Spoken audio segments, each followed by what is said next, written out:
Hello guys, welcome back.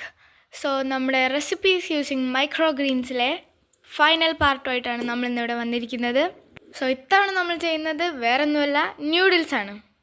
പിന്നെ part 1 and 2 കാണാത്തവരുണ്ടെങ്കിൽ എത്രയും പെട്ടെന്ന് തന്നെ പോയി കാണുക. സോ നമുക്ക് ഒട്ടും വൈകാതെ തന്നെ തുടങ്ങാം. ആദ്യം തന്നെ നമ്മൾ മൈക്രോഗ്രീൻസിലെ ഇല മാത്രം സെപ്പറേറ്റ് ചെയ്തെടുക്കണം. എന്നിട്ട് സാധാരണ നൂഡിൽസ് ഉണ്ടാക്കുന്ന പോലെ തന്നെ പാത്രത്തിൽ വെള്ളം വയ്ക്കുക. ഞാനിവിടെ ഇപ്പിയാണ് എടുത്തേക്കുന്നത്, അത് അതിലേക്ക് ഇടാം. എന്താണെന്നറിയില്ല ഗൈസ്, എനിക്ക് പൊതുവേ നൂഡിൽസിൽ ഇപ്പിയാണ് ഇഷ്ടം. പിന്നെ സാധാരണ നൂഡിൽസ് ഉണ്ടാക്കുന്ന പോലെ തന്നെ ഇളക്കി കൊടുത്ത് അതിലേക്ക് മാഗി പൗഡർ ഇടുക, വീണ്ടും ഇളക്കുക, ഇളക്കലോടെ ഇളക്കൽ.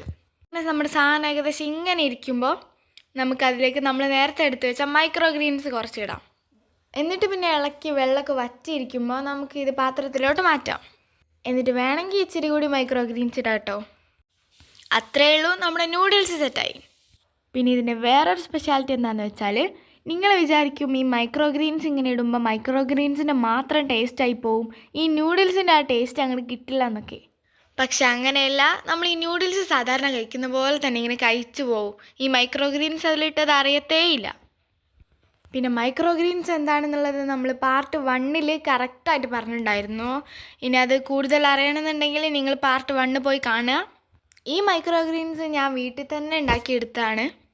ഇത് കടുകിൻ്റെ മൈക്രോഗ്രീനാണ്. ഇതുപോലെ ഞാൻ കുറേ മൈക്രോഗ്രീൻസ് ഉണ്ടാക്കിയെടുത്തിട്ടുണ്ട്. ഉലുവയുടെ, പയറിൻ്റെ, കടുകിൻ്റെ, അങ്ങനെ കുറേ ഞാൻ ഉണ്ടാക്കിയെടുത്തിട്ടുണ്ട്. ഇനി അതിൻ്റെ വീഡിയോ വേണമെങ്കിൽ ഞാൻ ഇടാം. പിന്നെ നമ്മൾ പാർട്ട് 1 ഉണ്ടാക്കിയിരുന്നത് ബർഗറാണ്. അത് നമ്മുടെ വീട്ടിൽ തന്നെയുള്ള ഇൻഗ്രീഡിയൻസ് കൊണ്ടാണ് ഉണ്ടാക്കിയിരിക്കുന്നത്. നല്ല ടേസ്റ്റ് ഉണ്ടായിരുന്നു കേട്ടോ. പിന്നെന്തായാലും നമ്മൾ ഈ ഹോട്ടലിൽ നിന്നൊക്കെ ബർഗർ വാങ്ങി കഴിക്കുമ്പോൾ അതിൻ്റേതായ ഒരു ടേസ്റ്റ് ഉണ്ടാവും. പക്ഷേ നമ്മൾ നമ്മുടെ സ്വന്തം കൈ കൊണ്ട് തന്നെ ബർഗർ ഉണ്ടാക്കി കഴിക്കുമ്പോൾ അതിനൊരു പ്രത്യേക ഫീലാണ്. പിന്നെ നമ്മൾ പാർട്ട് 2 സാൻഡ്വിച്ച് ഉണ്ടാക്കിയിട്ടുണ്ടായിരുന്നു. അതും കാണാത്തവരുണ്ടെങ്കിൽ പോയി കാണുക. പാർട്ട് 1 and 2 കാണാത്തവരുണ്ടെങ്കിൽ എത്രയും പെട്ടെന്ന് തന്നെ പോയി കാണുക. സോ നമുക്ക് അടുത്തൊരു വീഡിയോയിൽ വീണ്ടും കാണാം. ബൈ.